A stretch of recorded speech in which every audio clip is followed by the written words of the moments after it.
लोग देख रहे हैं मेरा YouTube channel code with Nazia. तो आज के सेशन 2 के पार्ट 2 में कंपैरिजन ऑपरेटर, लॉजिकल ऑपरेटर्स और असाइनमेंट ऑपरेटर्स के बारे में पढ़ेंगे। जैसे कि आप सब जानते हैं कि हमने पहले सेशन 2 के पार्ट 1 में क्या पढ़ा था? टाइप्स ऑफ ऑपरेटर्स पढ़ा था। टाइप्स ऑफ ऑपरेटर्स में और इससे पहले क्या पढ़ा था? इससे पहले हमने टेम्पलेट लेटर्स पढ़ा था, ठीक है। और टाइप्स ऑफ ऑपरेटर्स की टाइप पढ़ी थी कि फर्स्ट टाइप पढ़ी थी अर्थमेटिक ऑपरेटर, जिसमें एडिशन, सब्ट्रैक्शन, मल्टीप्लिकेशन और डिवीजन के क्वेश्चन को किस तरीके से हम सॉल्व कर सकते हैं वो पढ़ा था। अब हमारा नेक्स्ट टॉपिक है कंपैरिजन ऑपरेटर्स, लॉजिकल ऑपरेटर्स और असाइनमेंट ऑपरेटर्स। तो चलते हैं कंपैरिजन ऑपरेटर्स क्या होते हैं, कहाँ यूज़ होते हैं और किस तरह यूज़ किए जाते हैं, हम वो देखते हैं। तो हम पढ़ेंगे सेकंड टाइप है ऑपरेटर की, कंपैरिजन ऑपरेटर्स। कंपैरिजन ऑपरेटर्स के डेफिनेशन में देखिए, comparison operators are used to compare two values और expressions. They return a boolean value either true or false based on comparison result। ठीक है। अब कंपैरिजन ऑपरेटर्स होते क्या हैं? कंपैरिजन ऑपरेटर यूज किए जाते हैं, यानी कि मतलब कि इस्तेमाल होते हैं किसको कंपेयर करने में?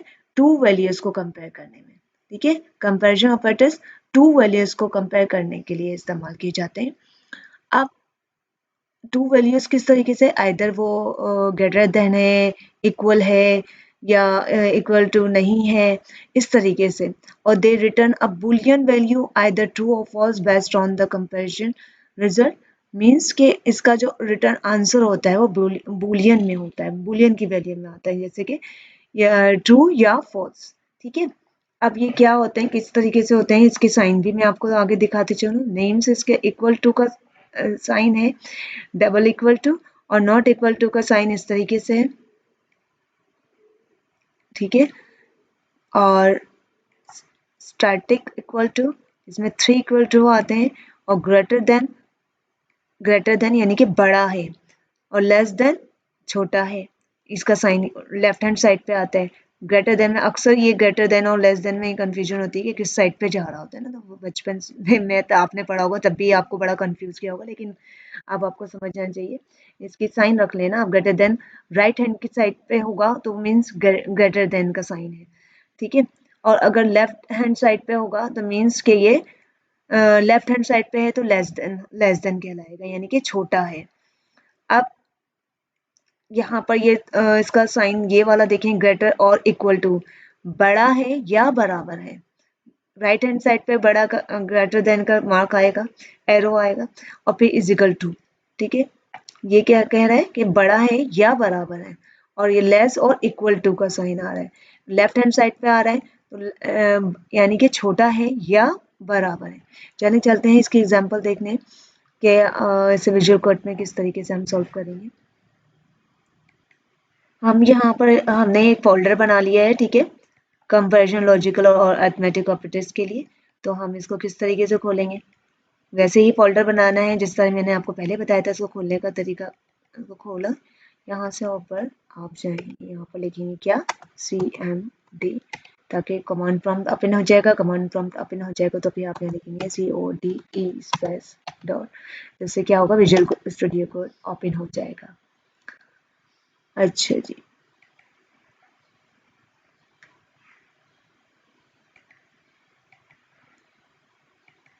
अब यहाँ पर आपको मैंने आपको पहले ही बताया था किस तरीके से पैकेजेस बनते हैं। हम पैकेजेस ही बना लेंगे ताकि कोई एरर ना आए। तो पहले क्या tsconfig की फाइल बनाने के लिए क्या लिखते हैं हम? tsc space minus minus init, ठीक है। इससे आपकी tsconfig की फाइल बन जाएगी। देखें बन गई है ये साइड पे, अगर आप देखें तो। और यहाँ से मैं इसको कर देती हूँ क्लियर, ताकि स्पेस हो जाए हमारे पास। और इस फाइल में हम थोड़ी चेंजिंग करेंगे एज यूजुअल, हम जिस तरीके से करते हैं। लाइन नंबर 14 पे आप जाएंगे, इसका वर्जन अपडेट करेंगे। टारगेट है ES 2016, ये पुराना मॉडल है, अब इसको जो है ES 2022 कर देंगे। ठीक है। ये करने के बाद आप क्या करेंगे, लाइन नंबर 28 पे आ जाइएगा। लाइन नंबर 28 पर आपको करना है इसका मॉड्यूल कॉमन जो आ रहा है, ये भी पुराना मॉडल है, तो हम इसको कर देंगे नॉट नेक्स्ट कर देंगे। ठीक है, अब इसके बाद लाइन नंबर 30 में इसको अनकमिट कर देंगे। ठीक है, और यहाँ पर लिख देंगे आप, यहाँ पर भी आप लिख देंगे इसका वर्जन अपग्रेड करेंगे तो नोट नेक्स्ट ही कर देंगे इसको भी। इसके अलावा और कोई चेंजिंग नहीं करनी। और इसके बाद हमने एक और पैकेज इंस्टॉल करना है। इसके बाद हमने लिखना है npm स्पेस init और स्पेस -y। इससे आपकी package.json की फाइल बन जाएगी। ठीक है, और फिर इसके बाद अगर आप यहाँ पर जो है थोड़ी चेंजिंग कर दें package.json की फाइल में, आपने यहाँ पर टाइप डिफाइन करनी होगी मॉड्यूल की कि क्या फाइल है। यहाँ पर देखें लाइन नंबर 6 पे आ जाइए। यहाँ पर इन्वर्टेड कॉमास, पैकेट.json का सिंटैक्स इस तरीके से लिखा था, पहले इन्वर्टेड कॉमास और यहाँ पर आप टाइप के लिए टाइप लिखेंगे। ठीक है, टाइप लिखने के बाद यहाँ पर कॉलम आएगा और यहाँ पर देखिए आपको ऑप्शन दे रहा है कॉमन चॉइस आएगा या मॉड्यूल। आपने करना है मॉड्यूल। कॉमन चॉइस पुराना मॉड्यूल है तो आपने मॉड्यूल कर देना है। ठीक है, ये हो गया इस तरीके से आपका। और अगर आप इसको पब्लिक करना चाहते हैं वो बात की बात है, जब आप बड़े बड़े प्रोग्राम बनाएंगे तो उसके लिए आगे भी चेंजिंग्स होती हैं। फिलहाल अभी हमने ऐसा कुछ नहीं करना। अभी हम ज़रा कंपैरिजन ऑपरेटर और ये सब कुछ की प्रैक्टिस करेंगे। थोड़ा सा हमें इसकी प्रैक्टिस रोज़ाना इसलिए करें कि भाई हमारे प्रोग्राम में कोई एरर नहीं आए जो भी हम कर रहे हैं। आगे चलें, अब हमने करना है npm इंस्टॉल।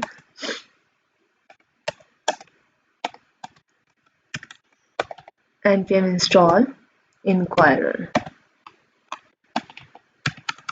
ठीक है, npm इंस्टॉल इंक्वायरर करके इसको एंटर कर देना। इससे आपकी नॉट मॉड्यूल की फाइल और package.json की फाइल तैयार हो जाएगी। ठीक है, और इसको यहाँ से कर देंगे हमारे,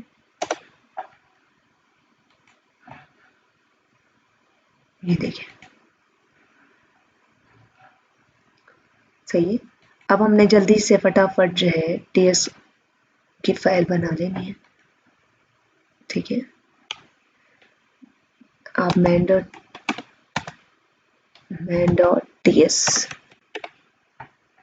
ठीक है, अच्छा जी, एक बार और यहाँ पर हम ज़रा इसके साइन के बारे में देख लें कि इक्वल टू जो है वो क्या करता है। इक्वल टू जो है वैल्यूज़ को चेक करता है। ठीक है, और ज़्यादा स्ट्रिक्ट नहीं है। और इसके जैसे कि स्ट्रिक्ट इक्वल टू से पता चल रहा है कि भाई स्ट्रिक्ट इक्वल टू जो है इसके नाम से ही पता चल रहा है कि ज़्यादा स्ट्रिक्ट है, यानी कि ये टाइप को भी चेक, वैल्यूज़ को भी चेक करता है और टाइप्स को भी चेक करता है।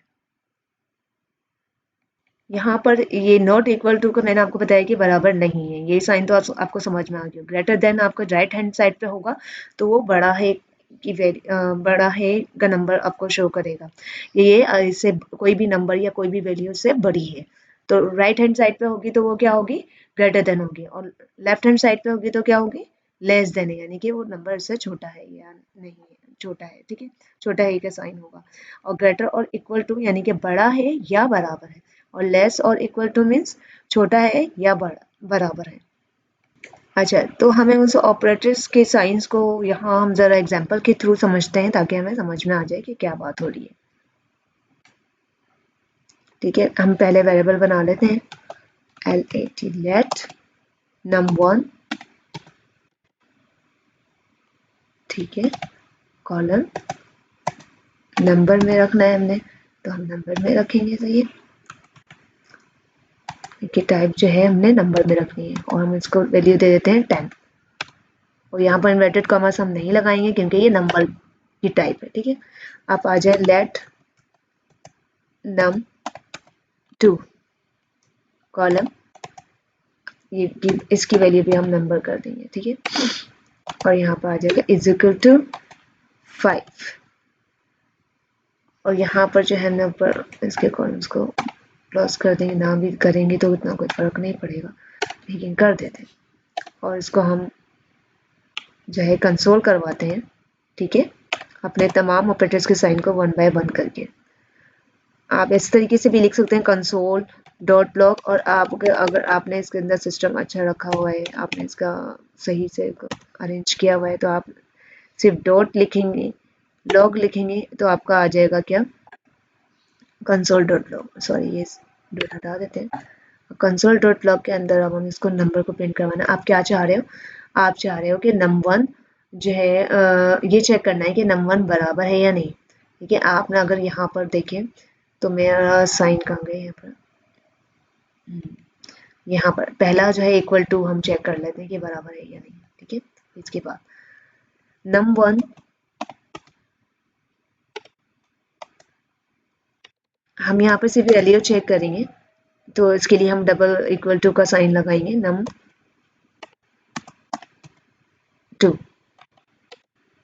ठीक है। अब इसको देख लेते हैं कि ये बराबर है या नहीं है, ठीक है। अब ये बराबर है या नहीं, ऑब्वियसली हमें नजर आ रहा है नंबर बराबर नहीं है, तो हम इसको ज़रा इसको कंसोल ज़रा इसको देख के करते हैं कि क्या होता है। TSC and not man dot js false. तो इसकी आपने जैसे कि इसकी डेफिनेशन पढ़ी थी कि कंपैरिजन ऑपरेटर्स जो हैं वो जो आंसर रिटर्न करते हैं वो बूलियन में देते हैं, यानी कि ट्रू या फिर फॉल्स। अगर ये इक्वल होती तो ये कहता है भाई ट्रू आंसर इसका रिटर्न करता, और जाहिर सी बात है ये जो वैल्यूज हैं वो इक्वल टू नहीं है, तो मीन्स इसका आप इसने आंसर रिटर्न किया फॉल्स, सही। अब हम नेक्स्ट ऑपरेटर की तरफ जाते हैं। अब हम इसको नेक्स्ट ऑपरेटर की टाइप जो है उसका साइन जो है वो यूज़ करेंगे। इसी तरीके से मैं यहाँ लिखूंगी लॉग और मेरा कंसोल डॉट लॉग का बन के आ जाएगा। अब मैं यही num1 को मैं कहूँ कि भाई बराबर नहीं है, बराबर नहीं है num2 के, ठीक है। अब इसको भी देख लेते हैं।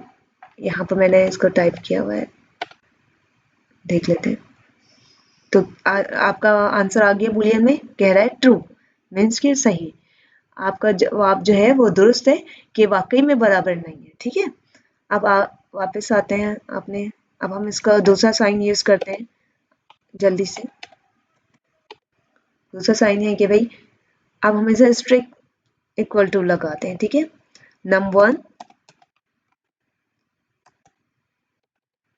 इक्वल टू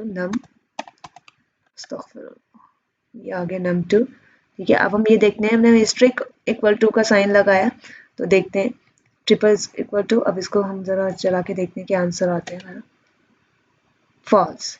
यानी कि इसने इसकी टाइप भी चेक करी, इसकी वैल्यू भी चेक करी, जिससे पता चला कि नहीं ये बराबर नहीं है, ना इसकी टाइप और वैल्यू हर चीज़ चेक कर ली। लेकिन नंबर तो टाइप में ही जो आपने रखे हैं, आपने टाइप जो रखी है वो नंबर ही है, लेकिन इसकी वैल्यूज़ भी बराबर नहीं है, तो वो किसी सूरत बराबर नहीं है। स्ट्रिक्टली इसने चेक किया, ट्रिपल इक्वल टू है, सही है। अब हम आ जाते हैं वापस।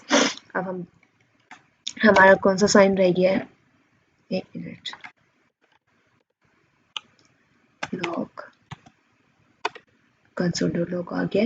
अब हमारा एक ही साइन, ओ सॉरी, पहले मैं लिखूँ num1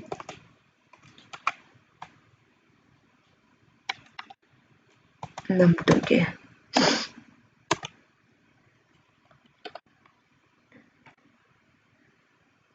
इसके आप ये देखें बराबर नहीं है, यहाँ पर वैल्यूज जो है वैल्यूज को भी चेक करेगा, और ये बराबर है या नहीं है इसको भी चेक करेगा। अब मैंने यहाँ पर नॉट इक्वल्स टू यानी बराबर नहीं है, यहाँ पर मैंने सिंगल इक्वल टू लगाया था, बराबर नहीं है। यहाँ पर डबल इक्वल टू लगाया इसकी वैल्यूज भी चेक करने के लिए, तो इसमें भी इसका आंसर क्या आएगा, ट्रू आएगा। करके देख लेते हैं। सही है, इसका बूलियन में ही आंसर आया ट्रू, कि वाकई में ये वैल्यू जो है बराबर नहीं है। चलें जल्दी से अब बना लेते हैं नेक्स्ट। अब हम क्या, तो अब हम यहाँ पर कंपैरिजन ऑपरेटर का टाइप जो है यहाँ पर हम रिलेशन कंपैरिजन हम यहाँ पर देखेंगे। तो इसके लिए मैं एक नया वेरिएबल बनाऊंगी, लेट एक्स, ठीक है, एक्स, और मैं लेट एक्स नंबर, इसको टाइप दे देती हूँ नंबर इज इक्वल टू 8। और सेकेंड मैं वेरिएबल बनाऊंगी लेट वाई, इसकी भी टाइप दे देती हूँ नंबर, ठीक है, और यहाँ पर मैं लिख देती हूँ 12।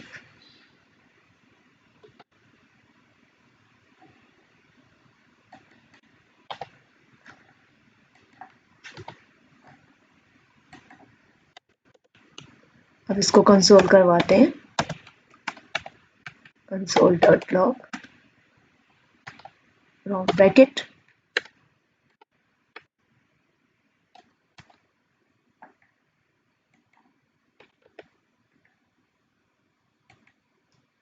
अब मैं यहाँ पर क्या हूँ, यहाँ पर मैं लिखूँ x ग्रेटर देन है y के, तो ये मुझे क्या आंसर देता है ये देखते हैं।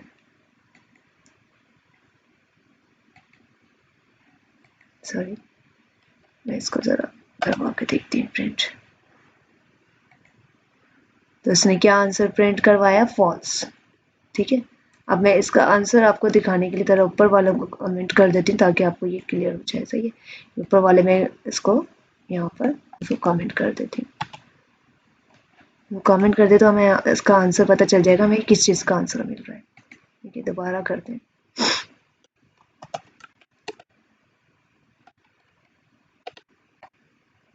फॉल्स, देखा इसका आंसर क्या आया, फॉल्स, कि ये x जो है y से बड़ा नहीं है। तो क्या x y से बड़ा है, हमने ये आंसर इसका प्रिंट करवाया है कि नहीं।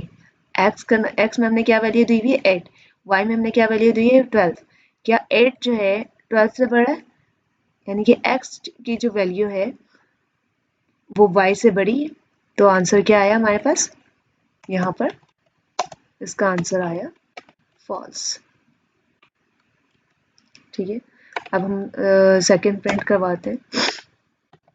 ज़रा जल्दी से लॉग लिखेंगे तो हमारा आ जाएगा पूरा, और हम कहेंगे भाई x की वैल्यू जो है लेस देन है y से, तो देखें क्या आंसर आता है।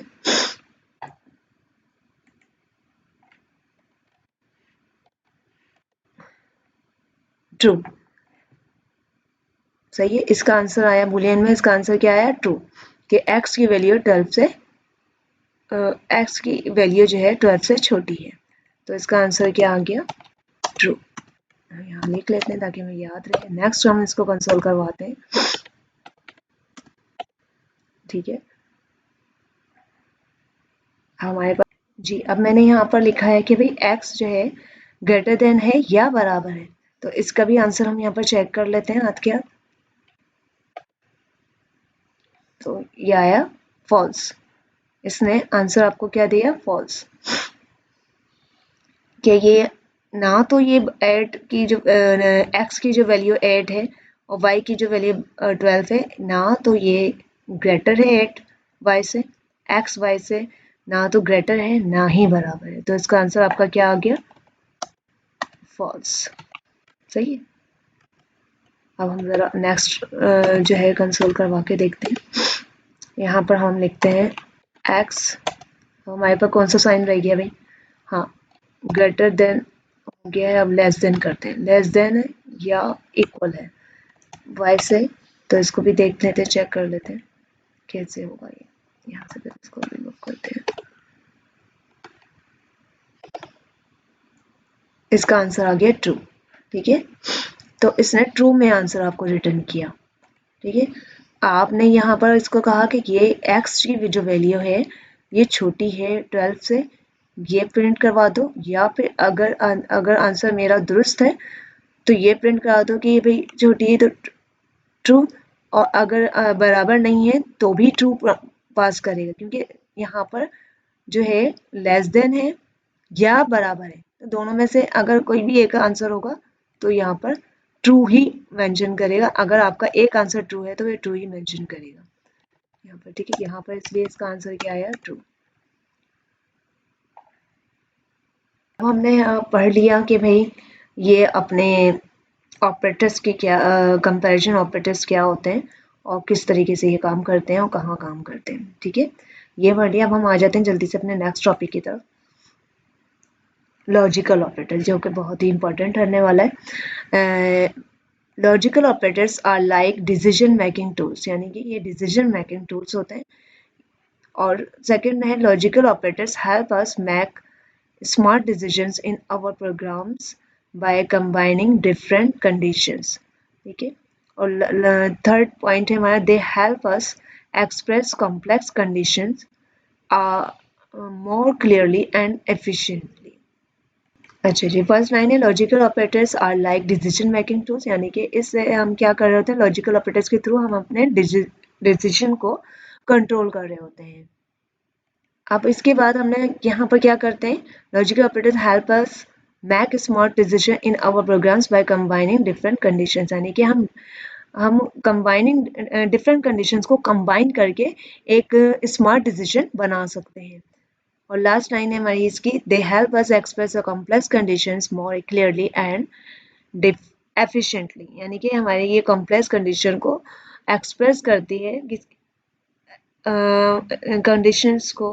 यहाँ पर एक दे help us express complex condition more clearly and efficiently, मतलब यहाँ पर क्या कह रहे हैं, यहाँ अपनी जो बहुत ज़्यादा कॉम्प्लेक्स कंडीशन है उसको हम यहाँ इस तरह लॉजिकल ऑपरेटर्स यूज़ करके इसको बहुत ज़्यादा क्लियरली और एफिशिएंटली यूज़ कर सकते हैं। हम लॉजिकल ऑपरेटर्स किस तरह यूज़ करते हैं, कहाँ यूज़ करते हैं, इसको हम एग्जाम्पल के थ्रू हम समझते हैं। विजुअल कोड स्टूडियो पे आ जाते हैं जल्दी से।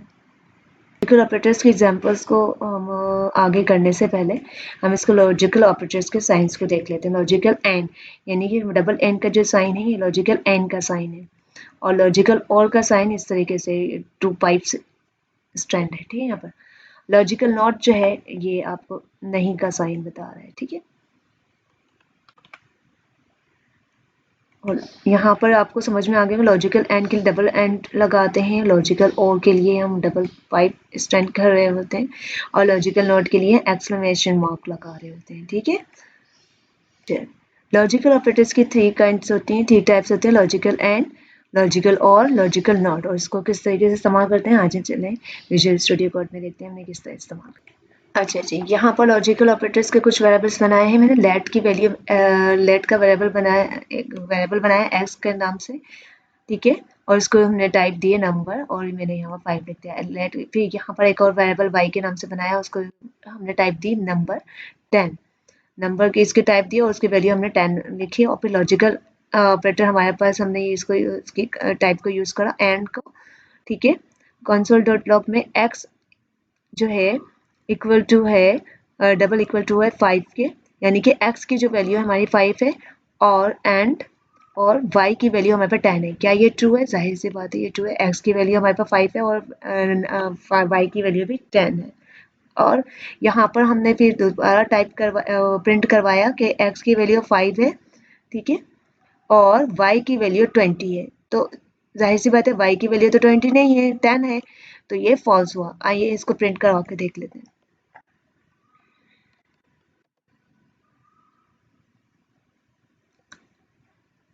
ठीक है, पहला आंसर हमारे पास ट्रू था कि वो क्या पूछ रहे थे भाई, वो पूछ रहे थे कि भाई क्या x की वैल्यू 5 है और y की वैल्यू x की वैल्यू 5 और y की वैल्यू 10 है। तो ये हुआ, तो हमारा ये आंसर ट्रू हो गया। लेकिन हम जब हमने कहा x की वैल्यू 5 और y की वैल्यू 20 है, तो यहाँ पर ये फॉल्स प्रिंट करवाया कि x की वैल्यू तो 5 है लेकिन y जो है वो y की वैल्यू 20, ये तो गलत हो गया। तो ये एक भी यहाँ पर आंसर गलत हुआ, तो यहाँ फॉल्स हो जाएगा। अच्छा, यहाँ पर आपको यहाँ पर ये एंड जो है वो ये बताता है कि अगर जब देखिए जब तक दोनों सिचुएशन जो है वैल्यूज जो है वो ट्रू हो जाती है तो ये आंसर प्रिंट करवाएगा ट्रू यहाँ पर, ठीक है। और अगर यहाँ पर सेकंड मैंने को जो प्रिंट करवाया था कि x की वैल्यू है 5 और y की वैल्यू है 20, यहाँ पर दोनों आंसर जब देखें, एक x की वैल्यू तो 5 है, ये ट्रू है, और y की वैल्यू 20 है। यहाँ पर एंड का ऑपरेटर का जो है यूज वो ये आंसर चेक करता है कि जब तक दोनों की वैल्यू ट्रू नहीं हो जाती ये ट्रू प्रिंट नहीं करवाता।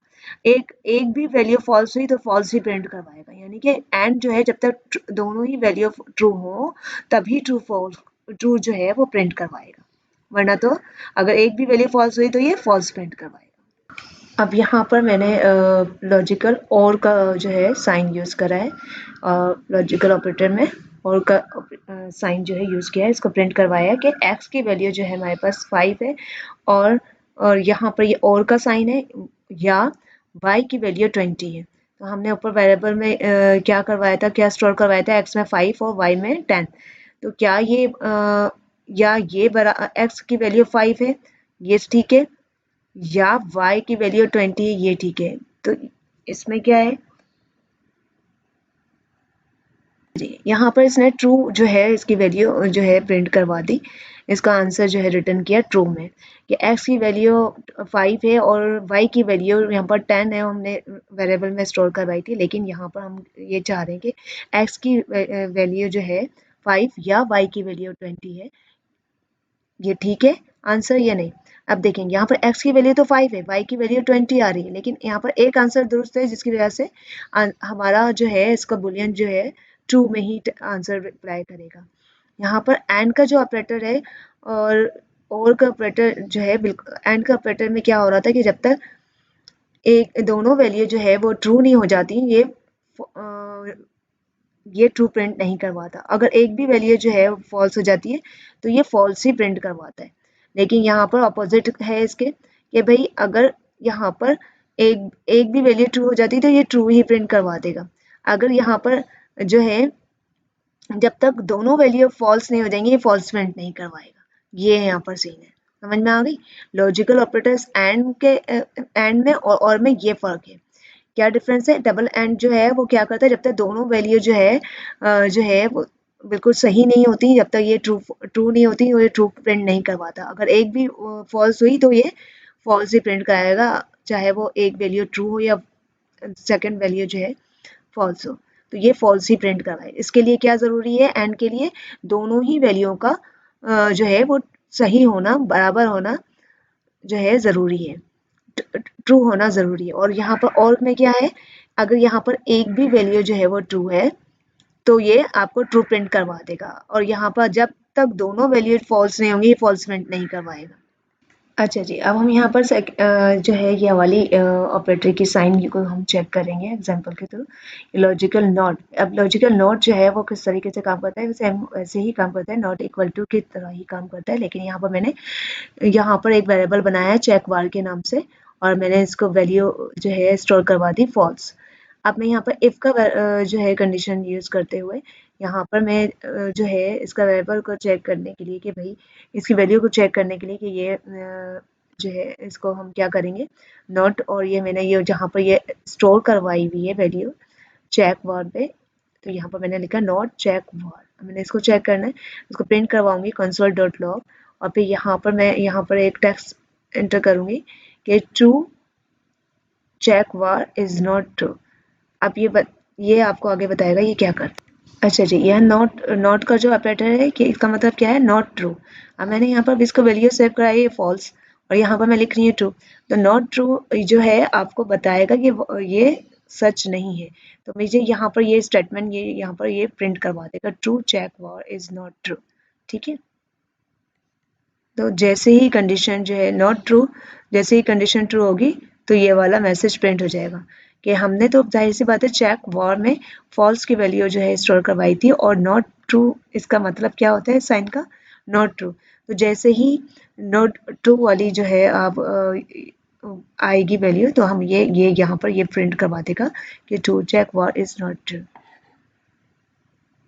अच्छा, यहाँ पे मैंने इफ़ कंडीशन यूज़ करी है कि मेरी इफ़ की कंडीशन तो ट्रू हो गई कि वाकई में ये नॉट ट्रू है, यानी कि ये ट्रू नहीं है, फॉल्स जो है ये आंसर जो है मैंने यहाँ पर फॉल्स प्रिंट स्टोर करवाया था, तो मतलब नॉट ट्रू है। ये मेरी इफ की कंडीशन तो यहाँ पर ट्रू हो गई, ये नॉट ट्रू है। ठीक है, उम्मीद है आपको ये समझ आया होगा। अब चलें जल्दी से, अब चलते हैं अपने नेक्स्ट टाइप की तरफ।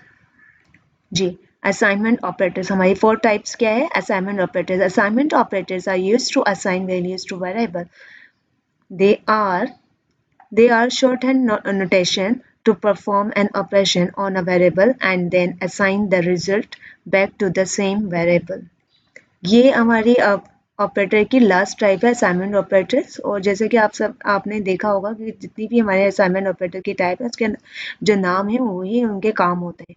तो असाइनमेंट ऑपरेटर में क्या कह रहे हैं? Assignment operator are use to assign values to variable, यानी कि असाइनमेंट ऑपरेटर इस्तेमाल किए जाते हैं क्या असाइन करने के लिए?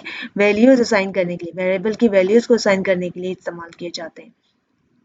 अच्छा जी, ये जो सेकंड लाइन है उसको ये बहुत इंपॉर्टेंट है। They are short hand notation to perform an operation on a variable and then assign the result back to the same variable. मतलब असाइनमेंट ऑपरेटर के थ्रू हम अपने वेरिएबल्स पर कुछ ऑपरेशंस परफॉर्म करके एक न्यू रिजल्ट, मतलब प्लस माइनस मल्टीप्लिकेशन और डिवीजन करके जो भी रिजल्ट होगा सेम वेरिएबल के अंदर दोबारा से असाइन या सेव करवा सकते हैं। असाइनमेंट ऑपरेटर्स के साइंस देख लीजिए। असाइनमेंट के लिए इजिकल टू का साइन यूज होता है, और एडिशन असाइनमेंट के लिए प्लस इजिकल टू का साइन यूज होता है। सब्ट्रैक्शन असाइनमेंट के लिए माइनस इजिकल टू का साइन यूज होता है, और मल्टीप्लिकेशन असाइनमेंट के लिए स्टैटिक और इजिकल टू का साइन यूज होता है, और डिवीजन असाइनमेंट के लिए फॉरवर्ड स्लैश और इक्वल टू का साइन यूज होता है। जी, लॉजिकल ऑपरेटर में वेरिएबल में असाइनमेंट ऑपरेटर जो है हमारा हमारा असाइनमेंट ऑपरेटर, लॉजिकल ऑपरेटर तो हमारा हो गया, हमारा यहाँ पर असाइनमेंट ऑपरेटर। ठीक है, असाइनमेंट ऑपरेटर में मैंने एक वेरिएबल बनाया x के नाम से, और उसको वैल्यू असाइन की मैंने 10 की, यानी x is assign the value of 10। और y दूसरा वेरिएबल बनाया मैंने y के नाम से, उसकी वैल्यू असाइन मैंने यहाँ पर की, वैल्यू स्टोर करवाई 5, और y is assign the value of 5। अब एडिशन असाइनमेंट मैंने यूज करा इसमें। ठीक है, x addition equal to 20 equivalent to x is equal to x बराबर है x के, सही है। तो मतलब इक्विवेलेंट बराबर, और फिर इसको प्लस करवा देना, x बराबर है x के प्लस 20, यानी इसका आउटपुट क्या हो जाएगा 30।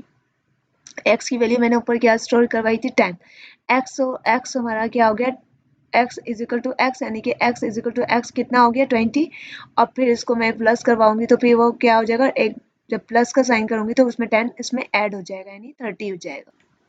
अच्छा जी, यहाँ पर देखिएगा x, अब मेरी यहाँ पर x में कौन सी वैल्यू सेव है मेरे, यहाँ पर 10, और यहाँ पर मैंने इज इक्वल टू 20। अब मेरा यहाँ पर x में ये जो 10 है, और असाइनमेंट एडिशन असाइनमेंट ने क्या करा, 10 x की वैल्यू 10 में, यहाँ पर 10 में जो है 20 प्लस करवा दी। ये देखिए ऐसे x is equal to x, यानी x की वैल्यू मेरे पास 10 है। ठीक है, उस 10 को मैंने यहाँ पर एक और यहाँ पर शो कर दिया वेरिएबल, यहाँ पर एक उसी सेम वेरिएबल में मैंने एक और वैल्यू जो है स्टोर करवा दी 20।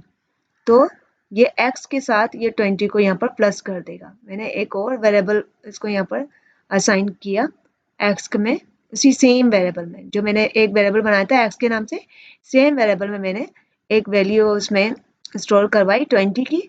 तो क्या करेगा, x की वैल्यू जो पहले 10 थी, उसमें जो सेकंड वैल्यू मैंने 20 इसमें जो है एक वेरिएबल बनाया, तो वो क्या करेगा x प्लस और इज इक्वल टू 20 कर देगा, यानी कि x में जो हमारे पर पहले के वेरिएबल में मैंने जो एक वैल्यू स्टोर करवाई थी 10, और जो सेकंड मैंने वेरिएबल बनाया उसमें वैल्यू स्टोर करवाई 20, ये उसमें इसको प्लस कर देगा, तो मेरा आउटपुट होगा 30। आइए चले देखते हैं इसको, विजुअल को इसमें प्रिंट करवा के देखते हैं कैसा आता है।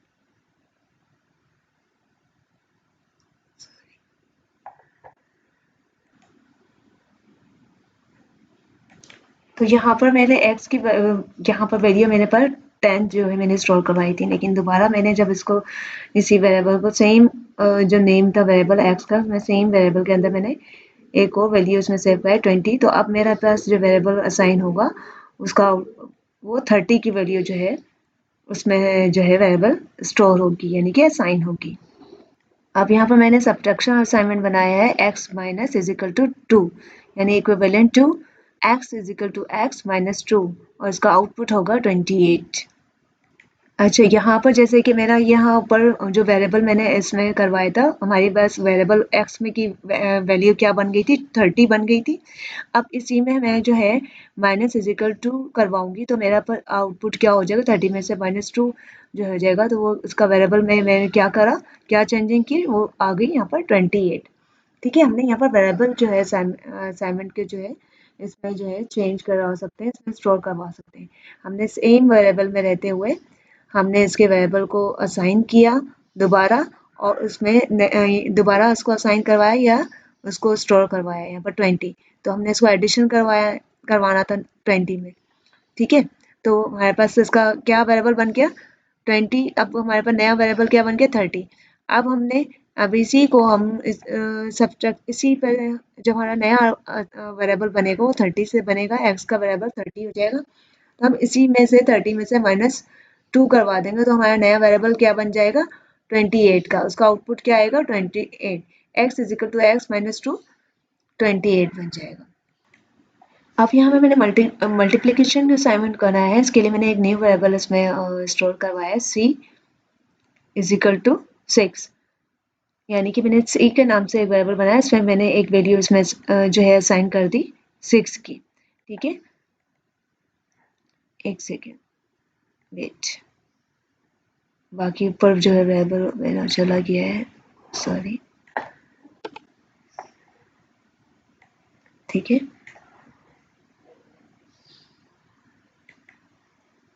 जी, यहाँ पर मैंने जो है एक वेरिएबल c के नाम से बनाया नया वेरिएबल, और इसके मैंने वैल्यू स्टोर करवाई, नंबर स्टोर करवाया 6।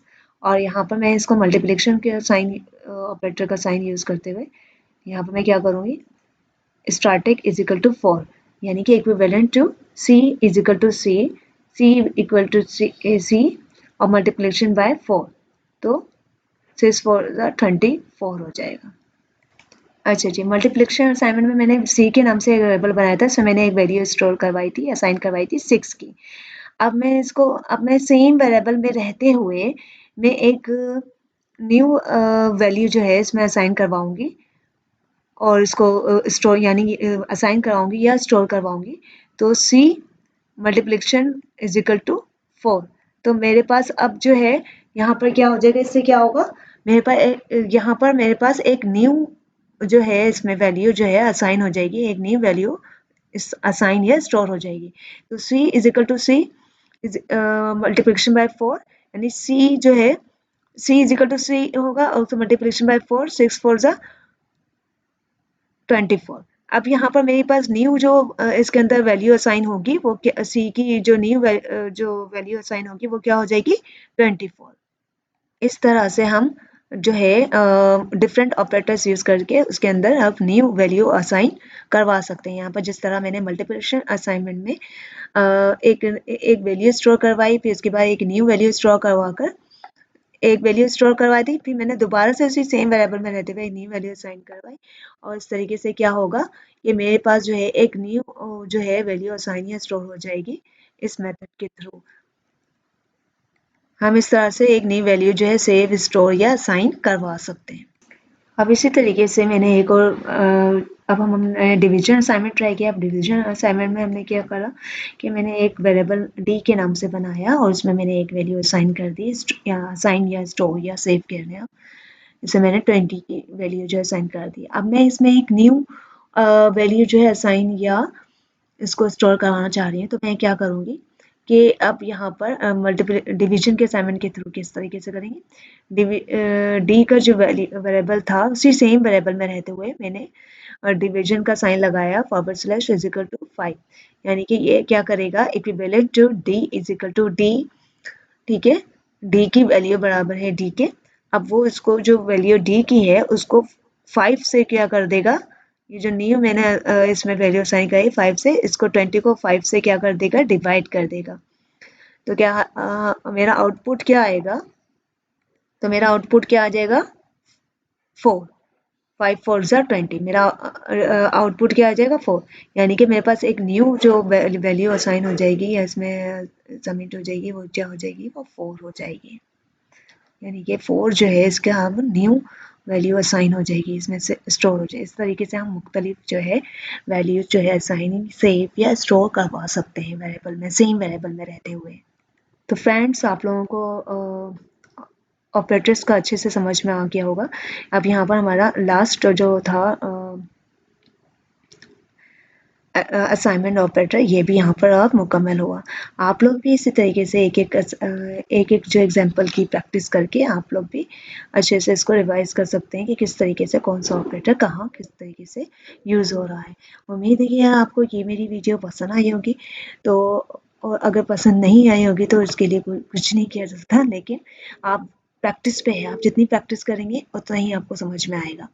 आपको मैंने ये अच्छे से समझा दिया, मेरे साथ-साथ आप भी प्रैक्टिस करें, एक-एक एग्ज़ाम्पल को आप लोग भी एक-एक बार प्रैक्टिस कर लें, ताकि आपके लिए भी ईज़ी हो जाए। अब हम नेक्स्ट जो सेशन हम करेंगे, वो करेंगे इफ़ एल्स स्टेटमेंट पे, ठीक है? यहाँ तक हमारा हुआ ये आज का सेशन कंप्लीट। तो आज हमें दीजिए इजाज़त। इसके साथ ही हमें दीजिए इजाज़त। और तो हमारे वो लोग जिन लोगों ने अभी तक मेरे चैनल को सब्सक्राइब नहीं किया, उनसे गुजारिश है कि वो आज ही मेरे चैनल को जो है सब्सक्राइब कर लें, ताकि मेरी नई आने वाली वीडियोस जो है आपको मिलते रहें। तो मुझे इसके साथ साथ मुझे दीजिए इजाज़त और अपना रखिएगा बहुत सा ख्याल और मुझे रखिएगा दुआ में याद। अल्लाह हाफ़िज़।